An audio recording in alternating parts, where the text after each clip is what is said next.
So here we go. The hack for today is this, because we're working on my truck again.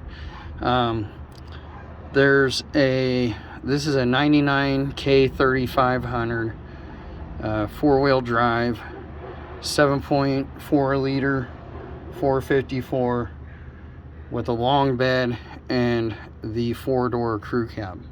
It's a big truck. Anyways, it's a one-ton. This torsion bar here stretches back and it has tension on it. Let me zoom you guys. Oh, I already zoomed you out. So there's this bracket here, and when you go to do your transmission, they say, a lot of guys say on even the 2500s, these torsion bars, you gotta release the pressure, take out this cross member. Let me go this way and I'll show you more what I'm talking about. So this cross member for it here, because this is your transmission cross member, you can get this out. But the problem is they say here on your transfer case, when you separate the transfer case from the transmission, if you wanted to do that, here's the thing. They say to drop this with the transmission at the same time, your life's easier, all that stuff, but you need a special tool to do these torsion bars. Probably doesn't cost much, but the thing is if you want to get around that, I'm sure some of these don't have this hump in it, okay? But what I do is I don't mess with the torsion bars and untightening them and all that nonsense. What I do is, because this humps here, what I figured out is you can take your transfer case bolts out,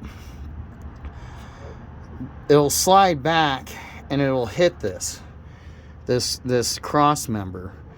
But the secret to it is this pumpkin piece, this outer part of your transfer case, if you swing it down, this will actually go back enough to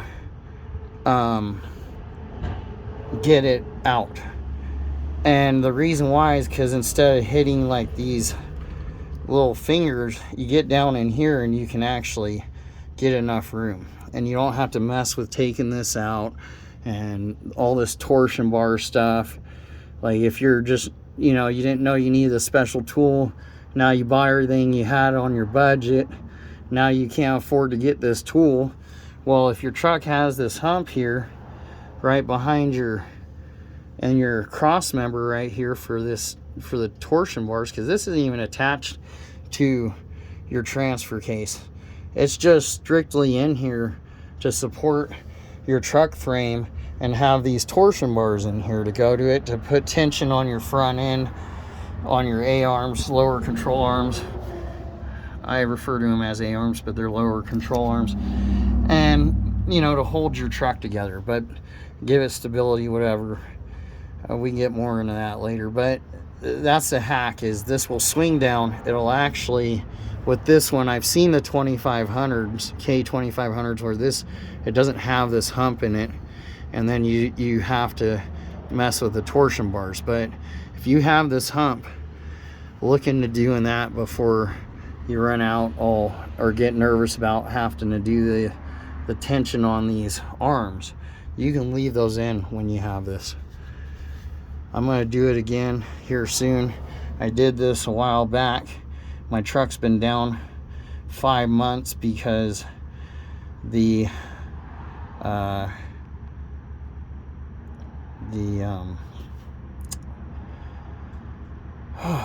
torque converter and the transmission was faulty, or something happened with it when the solenoid plug had cross-shorted. So the story is I replaced my transmission with a rebuilt one, ordered it. I don't talk about companies, because it's very sensitive transmissions. They can be gummed up with very little, and they can be screwed up real easy, these automatics. So what happened is, this is 4L80E. It's very common for having transmission fluid that leaks through the solenoid plug, because it's made out of plastic, and then it'll cross short the plug. And from what my understanding is I drove around the block 4 times. It shifted just fine in my opinion. I parked it and then it would never move again. And then I spent $1,800 on a scan tool. You can see my videos on that. This is the reason I bought it, is to pull up the actual codes and be able to troubleshoot this, because it was on my cheaper one, it kept throwing electric stuff, but I really wanted to be able to have the live data and stuff like that and be able to look at the shifting linkages, making sure that I had actually lined them up right, which I did, because I checked it in 4 low, 4 high, you know, all that, every possibility, and everything was linked up before I took it for a test drive. And then for some reason the torque converter became faulty, so I got a replacement tranny in, and I am doing it for the 2nd time. But this time we're gonna make sure, hopefully, that it gets done and not have to be done again. I'm pretty confident this time it'll go smooth. It went smooth the last time, but just these things are temperamental. It can happen to anyone. So what we're going to do is swap it out again. And I believe that the solenoid plug, when it cross-shorted, it made this shift wrong, or it, you know, something happened with the solenoids opening all at the same time, or something that did it. I went to just replace the plug as the company sent it to me, and we thought that was just the only problem, and then I found metal chunks in the pan, so they sent me a whole nother transmission with new torque converter and everything. And here we go.